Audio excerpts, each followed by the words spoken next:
C'est ainsi que se constituera le XIXe siècle. Bismarck, dont nous reparlerons souvent entre nous, parce que son rôle a été important.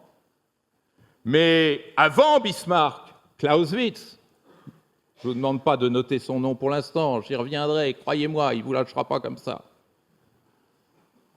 Et puis aussi Carl Schmitt, philosophe, juriste allemand, qui va en quelque sorte préparer le Troisième Reich à partir de l'idée le politique, c'est l'opposition structurelle entre l'ami et l'ennemi. Obsession occidentale, ritournelle occidentale, ami, ennemi, t'es pas mon ami, donc t'es mon ennemi, t'es l'ami de mon ami, donc t'es mon ami, t'es l'ami de mon ennemi, donc t'es mon ennemi, t'es l'ennemi de mon ami, donc t'es mon ennemi. Tout le XIXe siècle a fonctionné comme ça, jusqu'à l'accomplissement final qu'a été la Première Guerre mondiale. La Première Guerre mondiale, c'est 13 millions de morts, c'est en quelque sorte le point d'aboutissement de cette vision hobbesienne, de la compétition sans limite, sans endiguement entre puissants. Alors, ce que je vous demande de bien voir, c'est qu'à chaque tournant de guerre mondiale, Première et Seconde Guerre mondiale, il va y avoir une activation de la réflexion sur l'international. À la fin de la Première Guerre mondiale, ce qui est tout à fait intéressant, c'est que la vision hobbesienne est vraiment dénoncée. Et que ce qui va se passer au sortir de la Première Guerre mondiale va être en quelque sorte la condamnation de cette idée de la guerre nécessaire, de cette idée que l'international est une confrontation de puissances.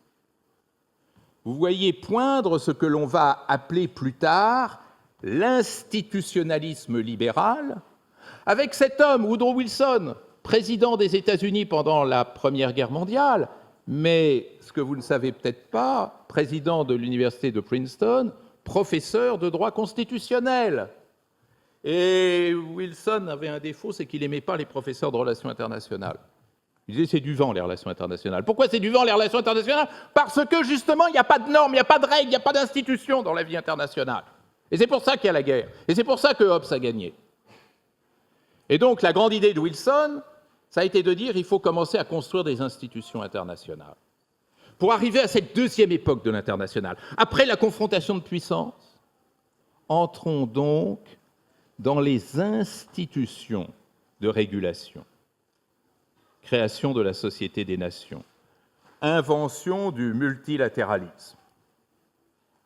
Et Wilson est soutenu par tout un courant intellectuel qui va dominer en 1918, 19, 20, qui a été préparé par des hommes comme par exemple Love Dickinson, que vous voyez ici, et son ouvrage The European Hierarchy, dans lequel Dickinson nous dit « Mais non, c'est pas vrai, on n'a pas besoin de guerre, la guerre n'est pas nécessaire, la guerre est coûteuse, elle est contre-productive. » Et vous avez tout un tas de gens qui vont dire ça en sortant de la Première Guerre mondiale.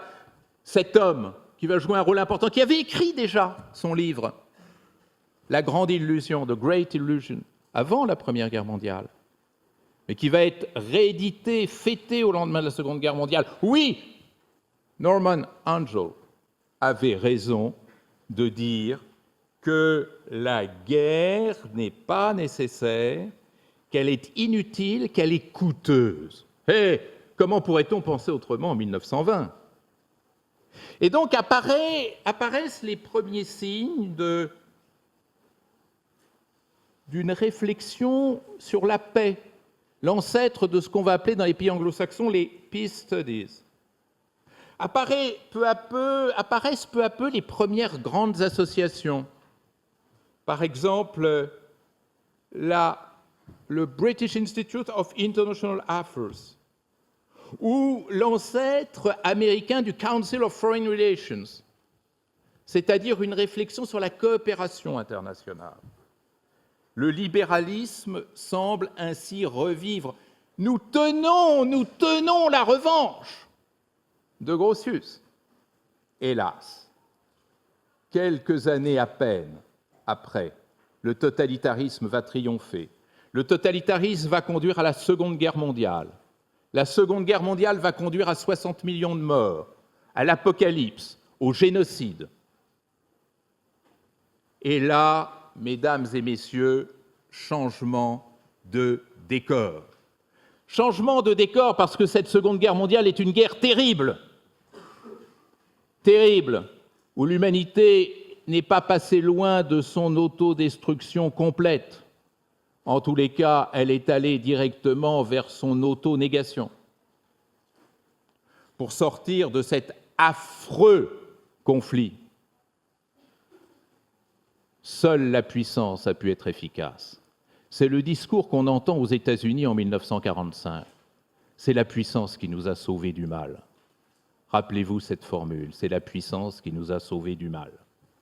Ça, c'est l'aube d'une nouvelle réflexion de relations internationales, à savoir la coopération, c'est bien beau, le pacifisme, c'est bien beau, l'échange, c'est bien beau, mais quand le mal est en face de nous, un seul instrument, la puissance. Et c'est là que naît, en 1945, cette nouvelle incarnation de l'international qu'on va appeler en anglais, parce que tout s'écrira en anglais désormais, le power politics. Power politics. Le power politics, qu'est-ce que ça veut dire? Ça veut dire que l'international renvoie, comme je vous le disais, à la puissance et à la puissance du vainqueur. Et la puissance du vainqueur ne laisse place qu'à l'idée d'État. C'est l'État puissant qui peut porter la puissance. Donc au centre des relations internationales, il y a bien et il ne peut y avoir que l'État. Cet État est porteur non seulement d'instruments de puissance, mais d'intérêts nationaux.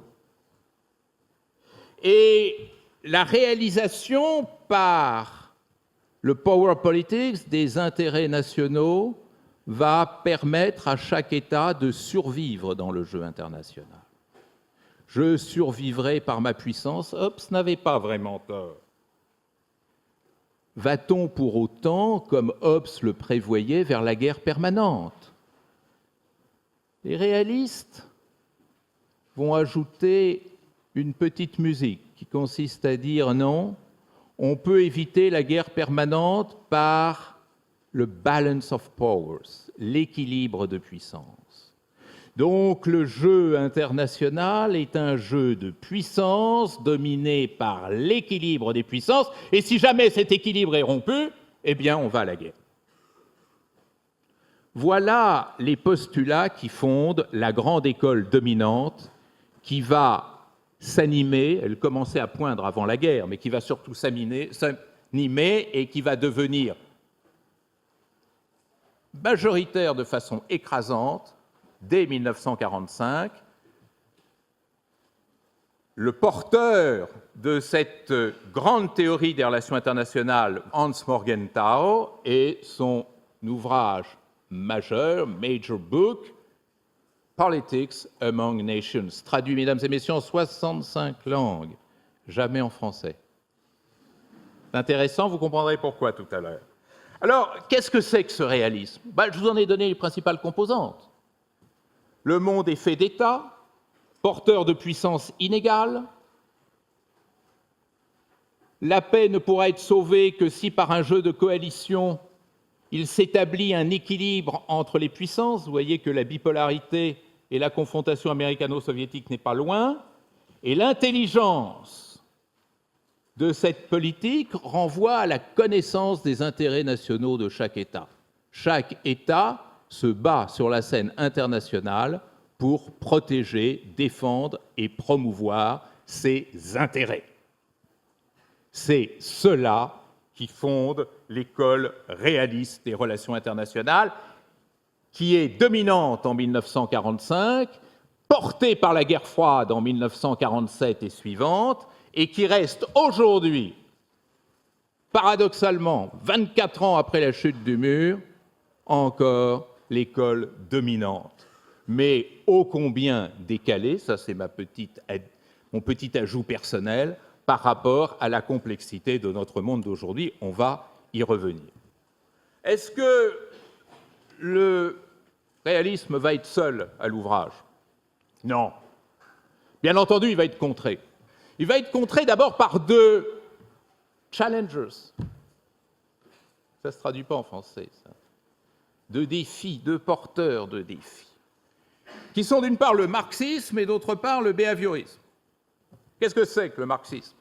Le marxisme, c'est une sociologie qui s'est constituée, comme vous le savez, au XIXe siècle, à partir de la prise en compte des rapports sociaux de production, du déterminisme économique. Et si je dis déterminisme économique, ça veut dire que le monde n'est plus mené par la puissance, comme le disent les réalistes, mais par les rapports économiques. Ça, c'est la grande idée des marxistes. Des marxistes qui, le hasard faisant bien les choses, vont être les adversaires théoriques du réalisme, mais en même temps les adversaires politiques des États-Unis, à travers la confrontation américano-soviétique. Donc le marxisme va jouer un rôle, bien entendu, dans l'accomplissement d'une pensée de l'international, mais ce rôle va être jugé suspect, va être jugé quelque peu ambigu, compte tenu du fait que le marxisme est en même temps porteur d'une analyse alternative et aussi des visées de la puissance qui fait face, c'est-à-dire la puissance soviétique. Du coup, le marxisme ne va pas jouer un rôle fondamental dans la pensée occidentale de l'international, si ce n'est deux ou trois grands auteurs comme Immanuel Wallerstein, dont vous avez ici le nom, grand sociologue et historien états-unien de l'international.